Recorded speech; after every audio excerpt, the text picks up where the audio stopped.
ماہ محرم الحرام کے دن انشاءاللہ کل سے شروع ہو جائیں گے، اور محرم کا مطلب یہ ہوتا ہے کہ انسان خود کو ولایت کے لیے آمادہ کرے۔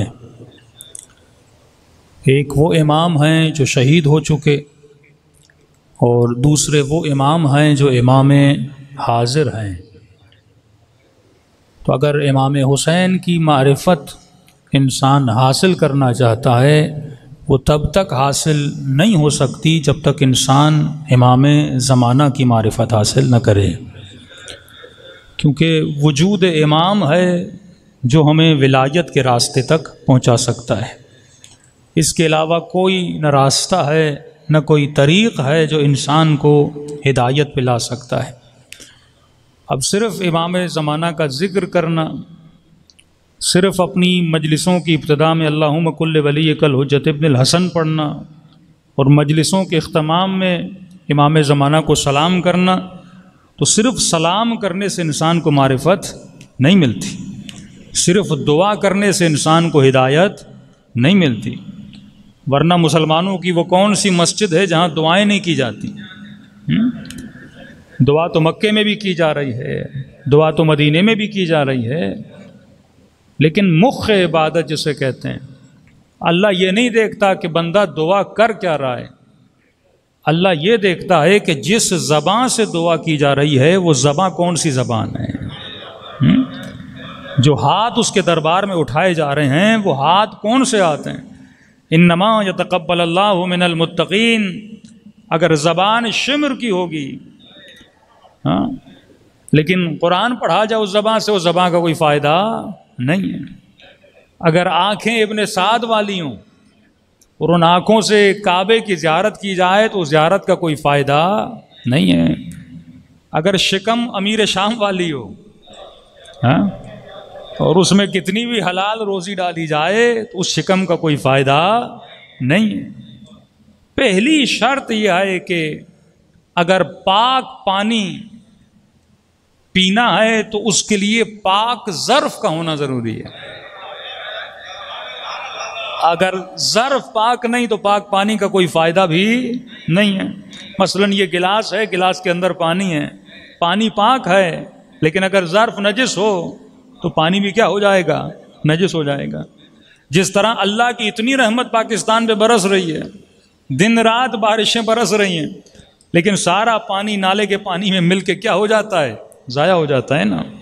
لیکن آپ دوسرے ممالک میں چلے جائیں، انہوں نے بارش کے پانی کا الگ سسٹم بنایا ہوتا ہے، ڈریننگ سسٹم الگ ہوتا ہے، اس سے وہ پانی کو سیو کرتے ہیں، وہ پانی ڈیم میں جاتا ہے، پورا سال اس ملک کے رہنے والے اللہ کی برسی ہوئی رحمت کا پانی پیتے رہتے ہیں۔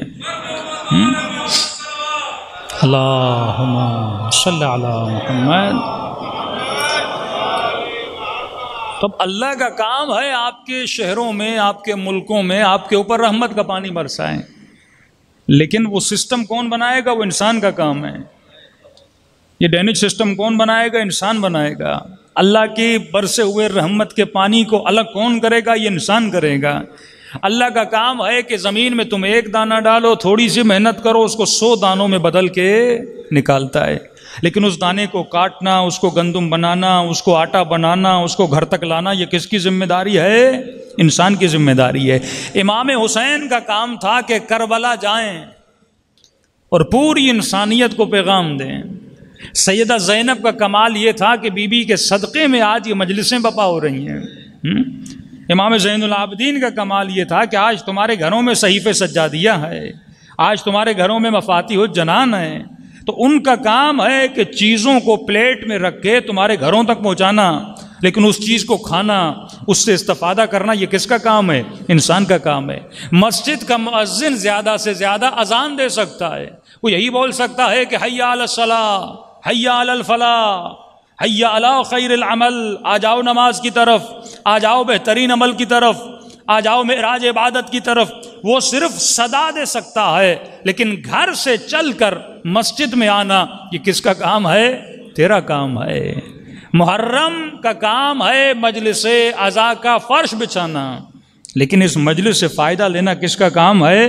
آپ کا کام ہے۔ ماں بھی زیادہ سے زیادہ کھانا بنا کے پلیٹ میں رکھتی ہے، بہت زیادہ ماں مہربان ہو جائے وہ لقمہ بنا کے تیرے منہ میں ڈالے گی، لیکن لقمے کو چبانا کس کا کام ہے؟ تیرا کام ہے۔ اب یہ نہیں ہو سکتا کہ بندہ بولے چباؤں گا بھی نہیں، پیٹ میں ڈالوں گا بھی نہیں۔ اللہ فرماتا ہے نہیں، میں صرف تمہیں ہدایت کا راستہ دکھاتا ہوں، میں تجھے یہ بتاتا ہوں کہ انعمت علیہم کون ہے، تجھے کن کے راستے پہ چلنا ہے، لیکن ان کو تلاش کرنا یہ تیرا کام ہے، حسین کو ڈھونڈنا یہ تیرا کام ہے، امام زمانہ سے ملنا یہ تیرا کام ہے۔ اب تو ایک قدم بڑھاتا ہے، خدا 10 قدم بڑھاتا ہے۔ صلوات پڑھے محمد و آل محمد۔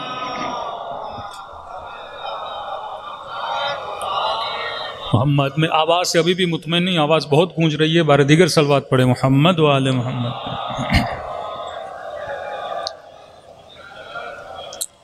دیکھیے خطیب اور عوام کا جو لنک ہے وہ آواز کے ذریعے، اگر آواز ہی آپ تک صحیح نہیں پہنچے گی تو مجلس سمجھ رائے گا ہو جائے گی۔ بار دیگر صلوات پڑھے محمد و آل محمد۔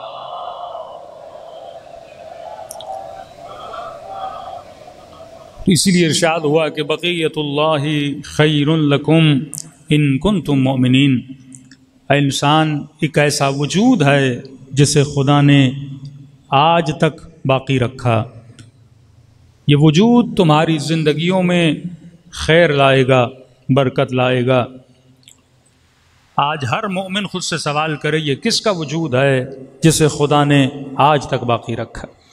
کسی اور کو پتہ ہو یا نہ ہو، لیکن مکتب اہل بیت کے چاہنے والے کو پتہ ہے کہ وجود امام زمانہ عجل اللہ تعالی فرجہ الشریف، یہ مولا کا وجود ہے جسے خدا نے ہزارہ سال گزر گئے، ابھی تک یہ وجود باقی ہے۔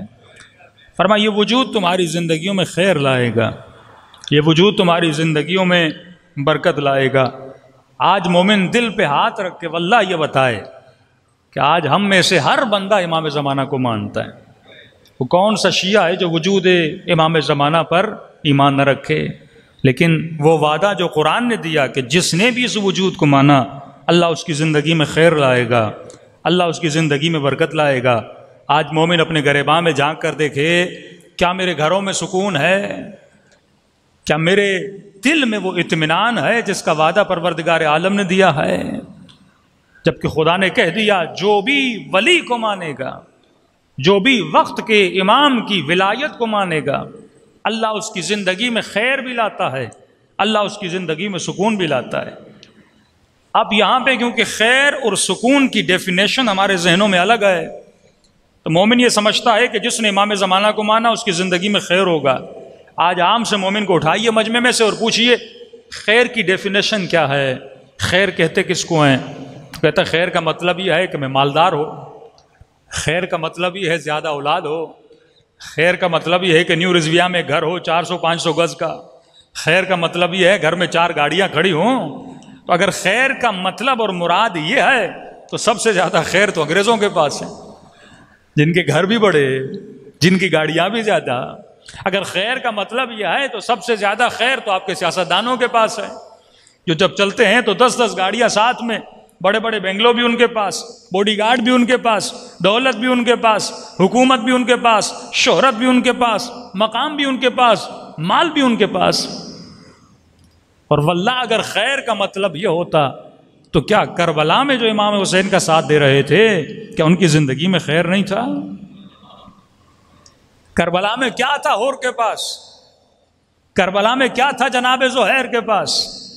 لیکن سوال یہ ہے، ایک طرف یہ بنگلو، یہ دولت، یہ مال، یہ باڈی گارڈ، یہ ساری چیزیں رکھنے کے بعد بھی وہ بندہ مطمئن نہیں ہے، اور ہور کربلا میں سب کچھ گوانے کے بعد بھی مطمئن کھڑا ہے۔ ہاں؟ خیر کوئی باہر کی چیز کا نام نہیں ہے، سکون کوئی باہر کی چیز کا نام نہیں ہے، سکون اندر کی چیز کا نام ہے۔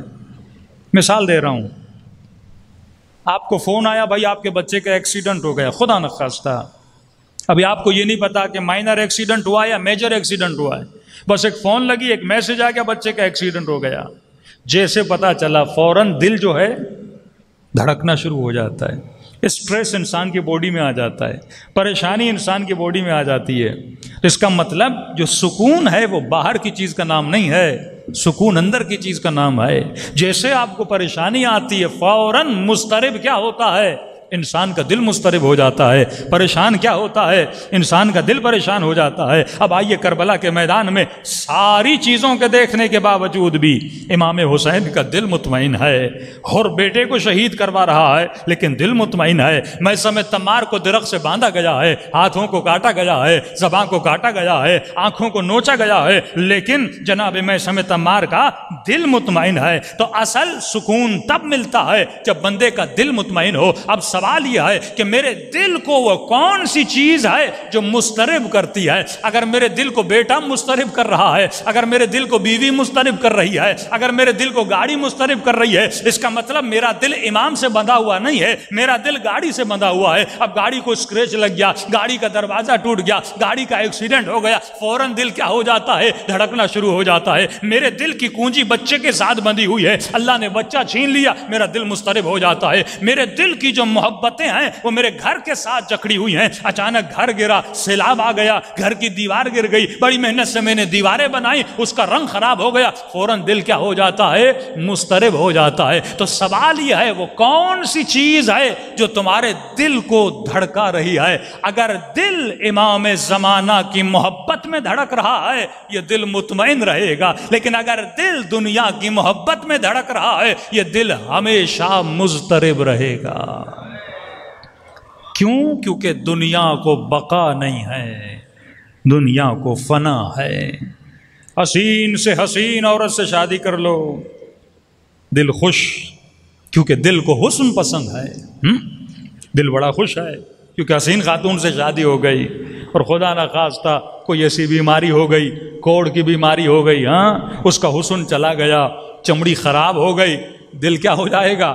مضطرب ہو جائے گا, کیونکہ اس نے حسن کی وجہ سے شادی کی تھی. جیسے حسن گیا دل مضطرب ہو گیا. بندہ بڑا پریشان ہے, نوکری مل جائے, نوکری مل جائے, اب اس کو 50,000 تنخواہ والی, 60,000 تنخواہ والی نوکری مل گئی, اب اس کا دل کیا ہے؟ بڑا مطمئن ہے, بڑا خوش ہے. لیکن جیسے کوئی افسانہ ہوا, اس کی نوکری اس کے ہاتھ سے نکل گئی, دل کیا ہو گیا؟